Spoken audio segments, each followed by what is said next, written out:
Yes, as said, we have this website. I published initially very much on Zero Hedge, which is a very critical website.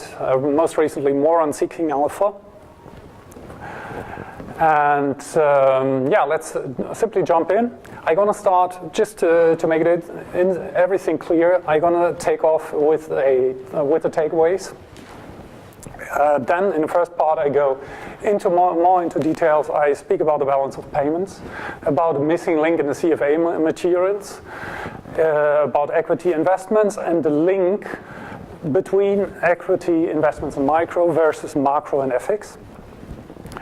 In the second part, I'm going to concentrate a little bit on economic and global macro history, which is Bretton Woods and its sudden death, and the so-called Bretton Woods II and its slow death.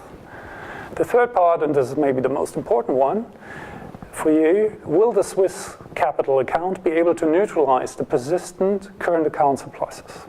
This is the question essentially for the Swiss franc, and nothing else you have maybe read by banking analysts that this and that will be in the future. You have to look always on the full balance of payments. Yeah, let's take a look at where we are today. The first takeaway, don't fear inflation. History does not always repeat, and it does not repeat as you think. We are in an aging society, either in the West, either in the East. So there is currently relatively weak consumption, as you can see in the numbers here. Many people, even companies in emerging markets, trying to pay down debt. We have tight and not untied monetary policy, especially in emerging markets.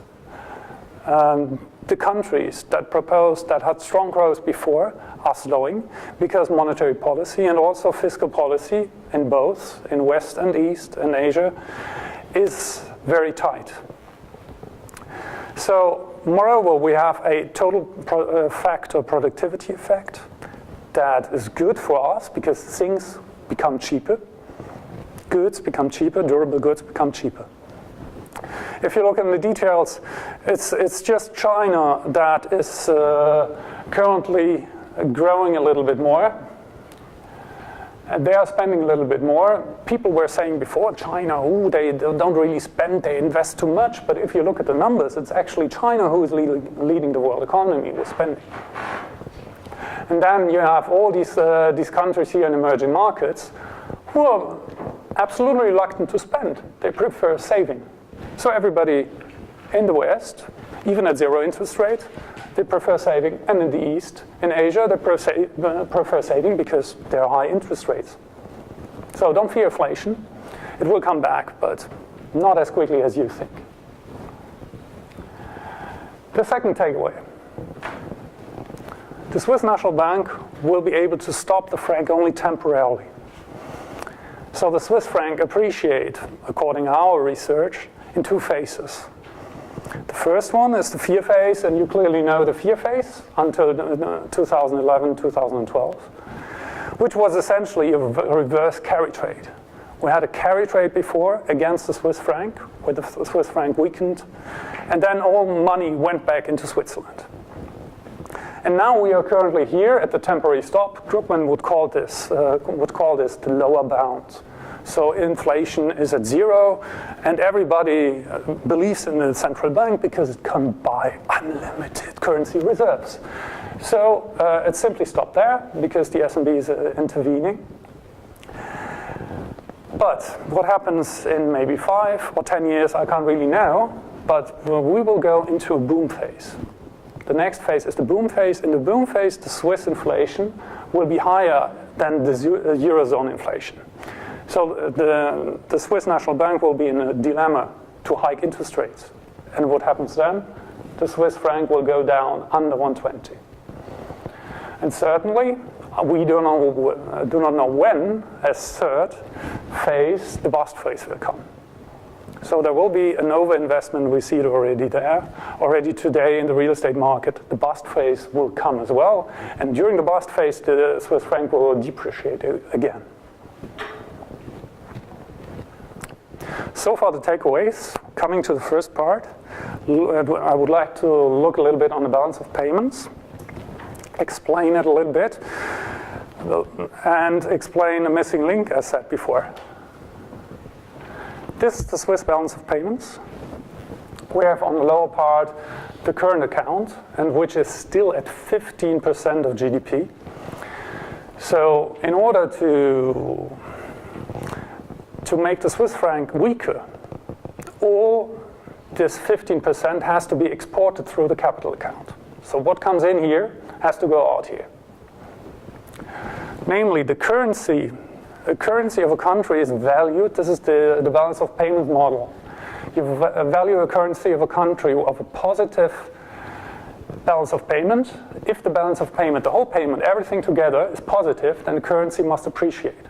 When the whole balance of payment is negative, then the currency must devalue. This is a simple rule. There is not one thing which comes behind the other, but it's moving together. So what do we see here in the balance of payments? Here we have the 15%, and in 2013, the Swiss balance of payment was able to live without the Swiss National Bank. Because before we had here this red part, and they were exporting, they were buying foreign equities, foreign bonds, etc.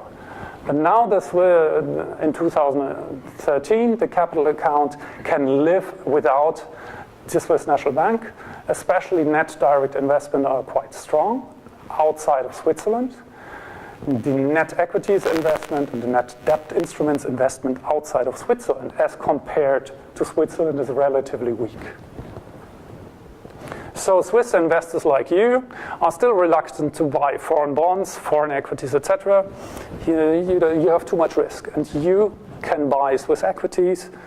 You have an exposure globally. The SMI companies have exposure globally. And you don't go the currency risk if you buy these companies, and you still profit on global growth. This is the issue currently. And here you see what bank analysts said in the upcoming 2012-2013. So they were saying, for example, that investors will buy peripheral bonds, Italian, Spanish bonds at 5% or something, and sell the Swiss ones. Looking on that, therefore the Swiss franc should depreciate. But if you look at it, doesn't really count. There's nearly anything. So they didn't really buy foreign bonds. What about money markets? They were saying the rates in the Eurozone will be higher than the Eurozone rate, than the Swiss rates. If you've heard Draghi last weekend, you can imagine that rates will remain at zero for another decade. Then they were saying the Swiss franc is overvalued. This is always a story. Why is the Swiss franc overvalued? The exporters have problems. So which problems if they have such a big trade surplus? So where do the problems come from? So they are simply not used to a strong franc. That's it. So the FX speculator said, fine, we're gonna play a new carry trade against the Swiss franc, same as we did with the Japanese yen.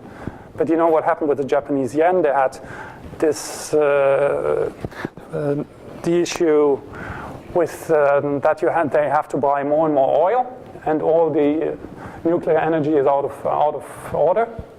So and they have a trade deficit. The Japanese, the Swiss have a trade surplus. So the only thing, strangely, nobody did really speak of higher Swiss consumer spending, and that through higher Swiss consumer spending, the trade surplus could weaken. Nobody spoke about that. But this eventually will happen. I'll leave you more details on Seeking Alpha, the Swiss franc pseudo-mathematics and financial charlatanism. You're going to see more details on that. I don't want to go more into details of criticizing bank analysts. Swiss franc, as you all know, has not weakened. Looking a little bit what is coming, what is missing in your CFA material. To understand a little bit the difference between micro, macro, and FX. Advanced economies, you have capital which can leverage labor, so help people be more productive. This is coming slowly to an end in the advanced economies. So capital must move into other economies, into emerging markets.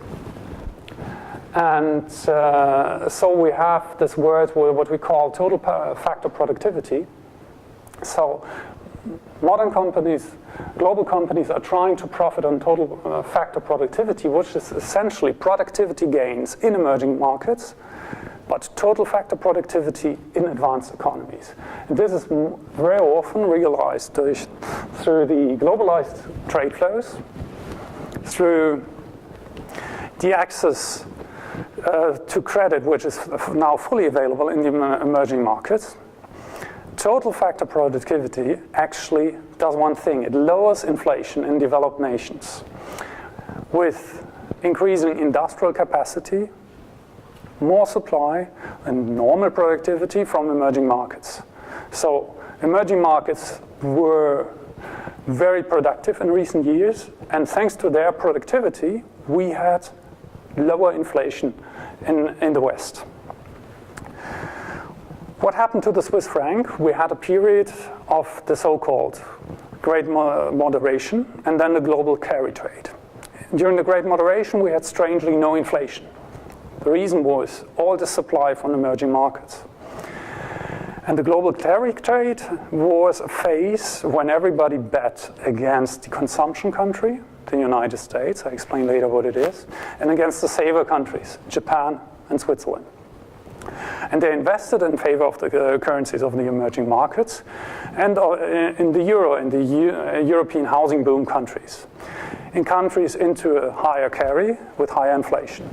So what you see at the end, you see this phase here. This is the long-term trend for the Swiss franc in terms of trade-weighted value. So you see here the undervalued period when everybody bet, including Swiss investors, against the Swiss franc, and how this carry trade collapsed in the financial crisis, and everybody jumped into the Swiss franc. Now we are more or less on the long-term trend. And the long-term trend might be a little bit higher than that. The Swiss franc will be a little bit stronger. Why? Because what the SNB does not really incorporate in the real effective exchange rate is that Switzerland had strong immigration and in particular highly qualified personnel in the last 10 years. And this, always when you hear the SNB talk that the Swiss franc is overvalued, yes, it is overvalued, but against what do you measure? So they measure very often against the year 1999 when the dollar was overvalued, we're going to see it later, or the euro was overvalued. So they say against 1999 the Swiss franc is overvalued. When you compare it against 1980, it's perfectly on trend. So it's always, so they have their measure, they say it's overvalued, but how can a currency be overvalued that consistently has current account surpluses? Coming to the next slide, and we go a little bit understanding the link between micro and macro. We have here a discounted cash flow model. So the equity analyst, the micro analyst, tries to evaluate that based on estimates of price, of output, of labor costs, of capital costs, or WACC.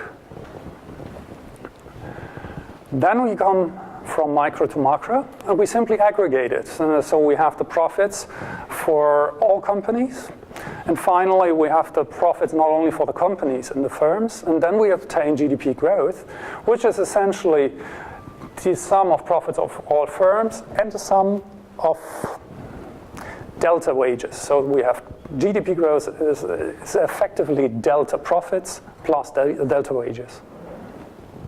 So finally, macro is just the sum of micro. And now, when you see in the U.S. Wages rise by 2%, everybody says, "Oh, super, finished, inflation is back." What does it mean? 2% higher labor costs. In Switzerland, we have, according to Swiss statistics, we have currently 0.8. So Swiss have, despite the strong FX rate, they have higher increases of labor costs, which at the end will be positive for the Swiss franc. Because if what we see here, if wages rise too much, the FX rate of a country falls. If profits, however, rise, then everybody wants to invest in this country. And the aim of Switzerland was a long time to import cheap labor, highly qualified today or less qualified in 1960s, so that the profits of companies could rise. At the same time, we're going to see other things earlier. Now, we have some common pitfalls in FX thinking. What happens if the Swiss francs rises against the euro to 120 by 20%? So with a stronger currency, the labor costs on the exported part, maybe 0.3%, 30% rises. But the capital cost for the whole economy falls. At that moment, even for the internal economy, we have capital costs which are too low. And you see this currently in the real estate market, that everybody wants to buy real estate. Same issues, you see the same issues in the UK. Case 2. What happens if a country accesses the euro or if the currency depreciates? This certainly reduces labor costs for the export industries, but it also increases capital costs for the whole economy. The reason is very simple, it's the currency risk. Investors want to be compensated for the currency risk, and currency risk is in particular higher if it's not bound to a strong currency like the euro. So European leaders do well requiring cheap capital, namely that the countries remain in the euro, but at the same time they want cheaper labor in the periphery. They want lower labor costs, more competitiveness. They want that they do reforms, essentially that the labor becomes cheap. You remember that labor costs have increased by 25% in the periphery as compared to Germany between the year 2000 and 2008, which is essentially the main problem for the periphery. Third thing, a currency depreciation can entrain imported inflation via a weaker currency. And then workers want higher wages. If they want higher wages, the market will say, so we depreciate the currency again. So this can end in a spiral and in hyperinflation, which has been seen in Brazil or in Mexico a couple of times. Argentina is the worst example. The base exception, we have one country that is allowed to consume and to increase wages as much as they want, more or less, because they are the reserve currency and everybody is obliged to buy US dollar bonds. Right, coming again from macro to currencies, we have a simple rule: if the profits for companies of one country is expected to rise more than in the other, then the currency appreciates. So the reason could be local demand or foreign demand. In most cases, it's actually the foreign demand, a trade surplus. Then the currency appreciates. Why? It's quite simple. If local demand increases, then it moves up with salaries. If you get a 2% salary increase, then you spend 2% more. At the end, for the companies, more or less profits increase still with the same level, but it's more or less a null-sum game. But if you have a strong trade surpluses, you may be able to maintain the same costs of labor, but your demand comes from foreign countries. There has been a big exception case, and this is the one depicted here. It is if you manage to reduce somehow household saving rates, this increases local demand and GDP and company profits. You simply have to tell people in the economy, please spend more. And it has been, we're going to see it later, it has been a couple of times that the United States did this. The Swiss success factors, and these are the important ones, it's not only the trade surplus we are speaking of, but it's also the reduction of labor costs with foreign labor. So they import the labor, or they build a second Swiss economy abroad. And very often they import, sorry to say, like a good, the cheap the cheap, relatively cheap, highly qualified labor into Switzerland. And the low taxes is another reason that these people come to Switzerland. And the question is now, and finally will be if these people will always be in Switzerland. Coming back a little bit to the CFA program, here you have the purchasing power parity. Eventually, labor costs determines inflation.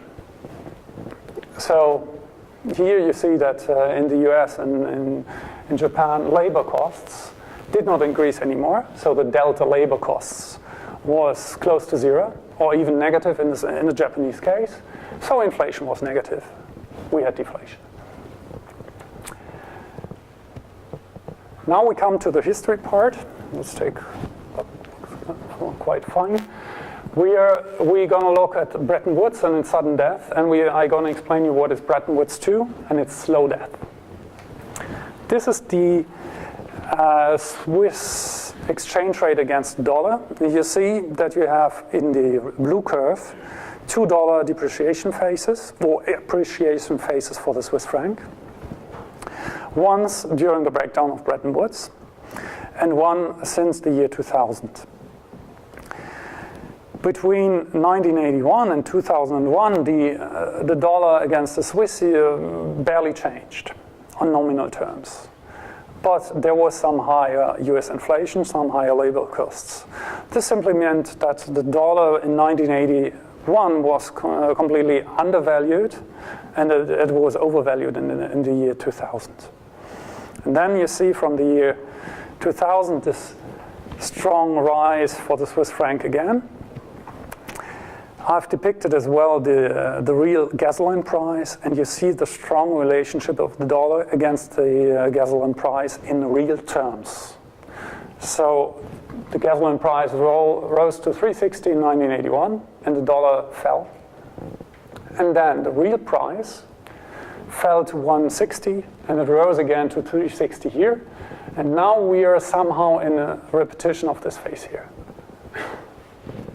And we're going to see why. I'm saying here that the system Bretton Woods 2 might end. So, just looking quickly on Bretton Woods, we have Bretton Woods was a relatively stable system until 1965. Germany had still lower wages, but pace rose more quickly, certainly, and people in Germany were able to increase their consumption more than in the US. It's quite logical because they started from a lower level. At this moment, the Bretton Woods system was a pretty stable system, but then inflation exploded. What happened? You can see it here. In 1973, already inflation was relatively high. The Swiss and Germans and the Americans spent, but all of a sudden, Americans decided, all of a sudden with the oil crisis as well, the Americans decided not to stop spending. But when the Bundesbank raised interest rate to 9%, Germans decided, that's enough, I'm gonna save, I don't spend anymore. But the Americans decided to continue spending. And then you had these huge gaps between consumption in the United States and in Switzerland and in Germany. At the end, this so-called wage price spiral could be stopped only with a rate at 19%, 10% difference to the Bundesbank. And then finally, the Fed was able to generate unemployment. And with unemployment, this wage price spiral stopped. The reasons. Here you see the increase of hourly earnings in the United States. It's strange to see that they could obtain 9% more higher salaries each year, but they spent it all, or even more, as you can see on the right. This was what monetarists even like. They say the credit growth and the money is well in advance. So they're saying they not only spent on their wages, but they spent even more taking loans. Why this was possible in that time? Capital flows with the end of Bretton Woods got globalized, but the trade flows only a little bit. Credit growth translated into wage growth, into price inflation. We had high borrowing costs, missing investment, and this weakened productivity. And the wages were rising too quickly in a global comparison, so the dollar had to collapse. Now we come to Bretton Woods 2. What is different in Bretton Woods 2? Essentially, we have the same thing. What happened in Bretton Woods 1? I'm Germany, I'm Italy, France, I have lower salaries, give me money so I can invest it. So they did. The US had current account deficits, and the Germans, the French, the Italians, the Europeans, they invested, built up production facilities, etc. And this has been repeated with Bretton Woods 2. It was not a fixed currency system, but another form. As you can see here in more details, I don't tell you the details. But on one side, we have the emerging markets.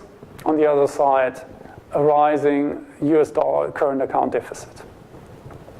This money flows here, and they can invest and build up their productive possible facilities. This is Bretton Woods 2 as it worked. Again, we ask ourselves, why could the Americans increase consumption so much? Very easy. Home prices and perceived wealth were rising with low interest. And additionally, we had this exceptional total factor productivity we are speaking of. So we had relatively low inflation. And here again, you see the difference between spending of the Americans and spending of Japanese or Swiss or Germans. What happened then? We went into the already explained carry trade. And the trade balance exploded until the year 2008. And we went into the financial crisis, as you all know. Now, things have changed over the years. And the same thing in the 1980s, it happened the same thing. Wages for Germans rose quickly as well at the end. We lived the same thing now. So emerging market wages, especially in the economies that are called fragile fives, are rising too much. So we have just maybe China is and Indonesia, Philippines, Vietnam, something. There they still can maintain their competitiveness. And on the other side, the US is recovering. And here you see a little bit an indicator for the recovery of the United States, which is the capacity utilization rate. The Americans are nearly, as for the red line, nearly at 2008 or 2007 levels. So they have not a lot increased their industrial capacity. That's very important to say. But they are able to use their existing capacity. And when we come back to Bretton Woods 1, you see here that when the capacity was at 96%, this meant inflation. Still, we have in recent years, we have a massive buildup. While the West was saving, emerging markets were building capital, facilities, fabrics, everything, plants. And here you can see that Chinese are spending sort of, in 2013, nearly 50% of their saving into, they invested either in infrastructure and in all terms of productive facilities. So we still have this total factor productivity, and you see it here. This is just an extract from last week's BR release of the gross domestic product. So where are Americans spending on? They are not spending on services. Services are mostly American. It's very difficult to export service, but still it is done, especially in the Swiss case. They are spending on durable goods. And durable goods is, again, total factor productivity. Most of the supply chain, big parts of the supply chain, are somewhere in the emerging markets, somewhere in this masses of productive facilities in emerging markets. So essentially, real GDP growth simply means we have this effect and we're going to see it in inflation. I skipped the slide. So we have currently the US CPI at 2%. Where does the inflation come from? Inflation comes from 2.9% shelter housing. So house prices are going up. In the US, you have not so much regulation, so it translates into consumer price inflation. We have the total factor productivity in the durables area, so the inflation is at 0.3%. Deflation, productivity gains. And then we still have 2.5% inflation in the energy and food area. What happened? This is the consumer price basket. Spending for services has gone down because oil prices and food prices were rising in the United States. Now, as said at the beginning, I expect oil prices not to rise so much anymore. So in the future, the asset price inflation we see in housing might influence the movings, might move into services. This is a blueprint for the Swiss CPI basket. So services have moved from 56 to 59% of the basket. Services are done in Switzerland mostly. Switzerland doesn't have owner-occupied rent as the US, just for a detail, which simply means in Switzerland we have not 2.9% as the US, but we have only 1% inflation caused by rents. But why don't we have the inflation on rents? Because there's an indexation to a mortgage rent. So rates are, the rents must go down according to interest rates. You well know this. And only this regulation prevents that rents go up. So what I see in Switzerland in the coming years, that it copies the blueprint of the United States, namely that the asset price inflation in the housing market translates into price inflation. This is a slow, due to this regulation, it's a very slow process. Now, Bretton Woods 2 is slowly ending. It's slowly ending because emerging markets do not obtain. Yeah, maybe we start with Bretton Woods 2. We have, in general, we have the money multiplier effect. Now, who knows it? But it simply says that there is not sufficient money in order to spend and to invest. So the central bank can influence interest rates. In the West, in the advanced economies, the money multiplier effect is not valid anymore. So they print and print and print and nothing happens. There's no inflation, right? This is essentially what's happening in the West. The inflation is just moving into the emerging markets till the moment when they might not be that competitive anymore. So what decided the advanced economies, and especially the global companies? They provide money, they invest in the emerging markets in order to profit on these things, right? Because emerging markets themselves, small companies in China, they have difficulties in financing themselves. But the global companies, they don't have these difficulties. They get the money for free from the Fed. So they can invest easily. And if you see the stock markets rising and rising and rising, that's the effect. They can invest abroad with zero interest and increase their productive capacity in emerging markets, which is the easy money. Now, however, monetary policy in emerging markets is tight. Wages have risen too much, and the emerging markets are not that competitive anymore. Still, there are certain emerging markets like Indonesia, like Africa, like Vietnam, Philippines. But China, for example, has already some issues in being competitive. Wages have risen too much. So Western funds as well have been tight because investors fear that the emerging market currencies will collapse. So money is essentially tight everywhere in these former growth countries. Oil has come down pretty easy reason, because transport and oil has become very expensive in emerging markets, especially in the Fragile Five: Indonesia, South Africa, India, and Brazil. So they stop spending, and we come back what you have seen at the very beginning, that they spend only with their retail sales rise only 1 or 2%. Effectively, the oil price has come down to around 100 because nobody in this world wants to spend.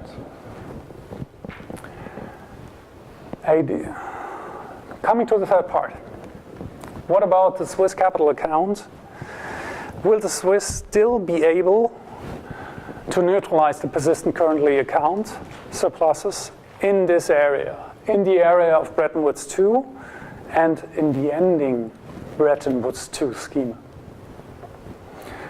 What we've seen before, the Swiss company must invest abroad, right? In order to consume all this current account surplus, the Swiss investors must invest abroad, the portfolio investors, equities or debt. So Thomas Jordan was saying the same thing. There's nothing, but people were accusing them, saying the Swiss must spend, consume, and not invest, and not build up huge current account surpluses. So he was saying there is no objection to a country that saves, like Switzerland, and invests the savings abroad, that exports capital. The question is, are the Swiss still ready to export capital with the ending of Bretton Woods II? Is it still worth it, given the risks they have if currencies of these countries collapse, if they are not competitive anymore? So this is a little bit the Swiss capital account compared to the current account. You can see here in 2005, we're going to see later, here in 2008, 9, 11, and 12, the red line indicates that this export of capital was essentially done by the Swiss National Bank. So they replaced the Swiss investors in exporting the capital from Switzerland again. What happened then? Currently they own, as for the net international investment position, they own more than 50%. And you know that the yield on the investment of the Swiss National Bank is relatively low. So it might have been better if Swiss companies could have invested that money instead of the Swiss National Bank. Until 2006, the Swiss were strongly investing abroad. Well, where do you see this? Here you see how the Swiss invest abroad quite heavily, and nobody wanted to, there was no change in investment to Switzerland. So they kept the investment or even sold it here in 2003. But when the Swiss franc was weak, the Swiss decided to invest abroad. And now when the Swiss franc is strong, they decide to keep it in Switzerland. In 2012 was the reverse carry trade.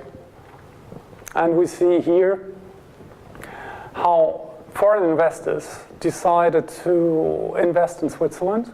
They bought equities. And they did not really care. So they bought essentially equities and not debt instruments, which they sold later. And most recently, we have the change that US stocks are, what you see here, the red line is over the blue one.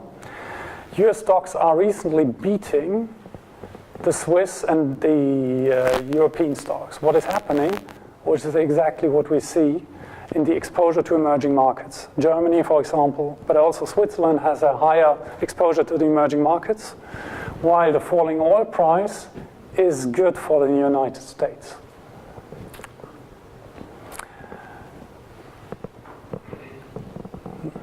Coming back to the question, if Swiss investors will really invest, go abroad, export the capital, here you can see the labor productivity, which is rising, which is not rising, but falling in China, in India, in Russia. So all these investments, what the Swiss companies do abroad, they are subject to falling productivity. So does it really make sense for the Swiss investors to go abroad, bring this more money abroad? Moreover, I called it once economic colonization if they go abroad with zero interest rates. China and Russia, you know, they are already showing their muscles against foreign companies. And as you well know, Germany has been hit first. Not only Volkswagen has issues in China, they have to pay some regulation fees to the authorities, and they have issues in Russia as well. This is the whole question we have to ask, if the Swiss will really go and invest abroad again, given that risks in the global picture have become a lot higher and that productivity has fallen.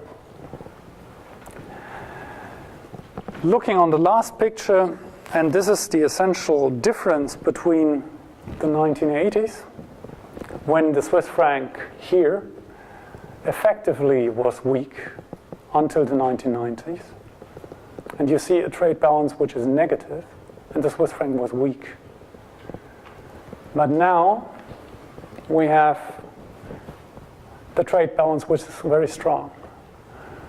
Hence, we have the two strong arguments that probably the Swiss will not export capital as they did before. And secondly, that the Swiss local economy, as visible in the trade surplus, is quite strong.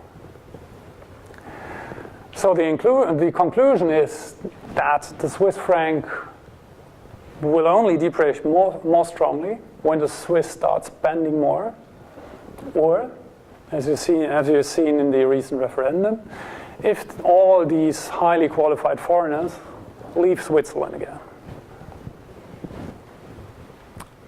Thank you for your attention.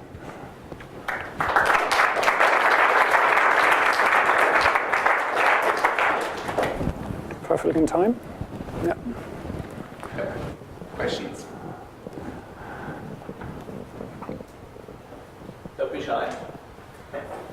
Sure, after this overview of the developments of the last 40 years. Yeah, a little economic history. Yeah, as well. I go back to the takeaways. Maybe on takeaway number one, there are notorious Austrians in the room. Anybody who is an Austrian economist or believes in the ideas of Austrian economy? Okay, all mainstream bankers? Keynesians? Will inflation come back? Eventually, but it will take a while. That's the message. It will take a while. And I'll tell you what the message will be. Maybe you've read Keynes. Keynes was speaking of the 15 hours week. And I see that the 15 hours week is slowly coming. And if you work less and obtain the same salary, then you obtain less productivity and inflation.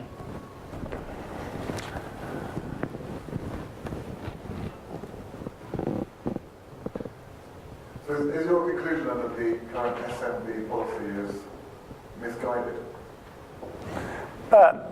You know, just the latest statistics said that nominal wages have risen by 0.8%. And we have all this story of total factor productivity, and we have, zero inflation more or less. So it's a happy world. Your salary increases and prices go down for durable goods, and services go up a little bit, rent goes up. So it's a perfect world. Why should they change anything with it?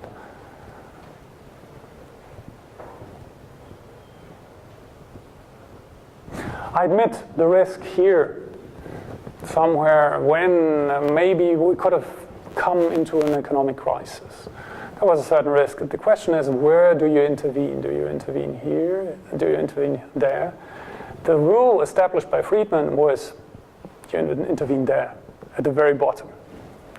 but not somewhere what I would say this is the fair value. So for me, 120 is the fair value. So you do not intervene at the fair value, but you intervene at overvalued levels.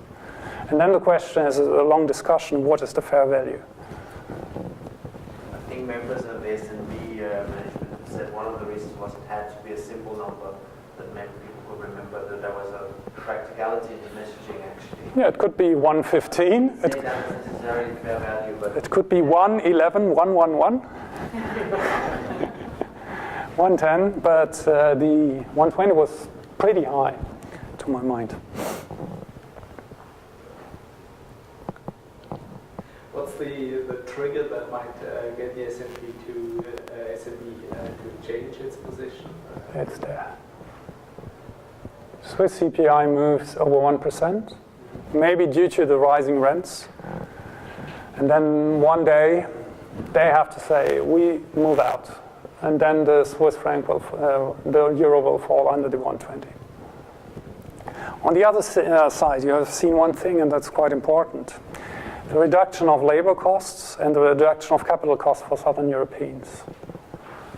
So when rates were at 7% for Italy, it was impossible to invest. But now things have changed, and slowly, they're able to invest again.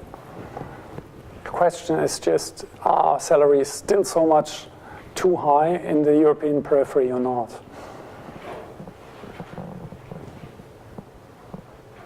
You're saying that the euro will fall to 120. How can that happen when the national bank is still maintaining its... This is the trigger. When the CPI is over 1%, then they give up the minimum rate.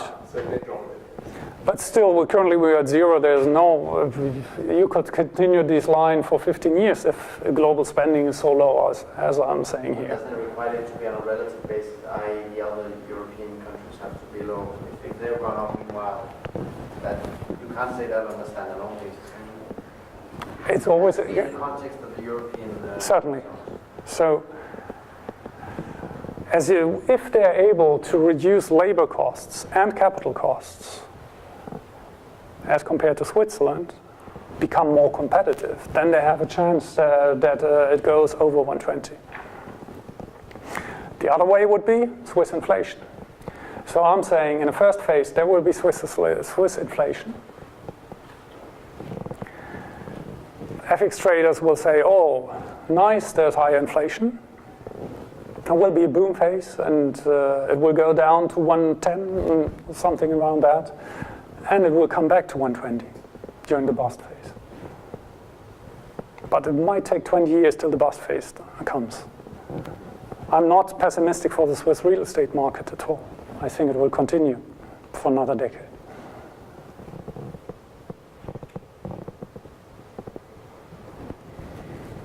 Okay. So if there's no more questions, George is going to be sticking around for lunch as well. So Thanks. Ask him your questions in private. Let's give him a hand. Thanks very much.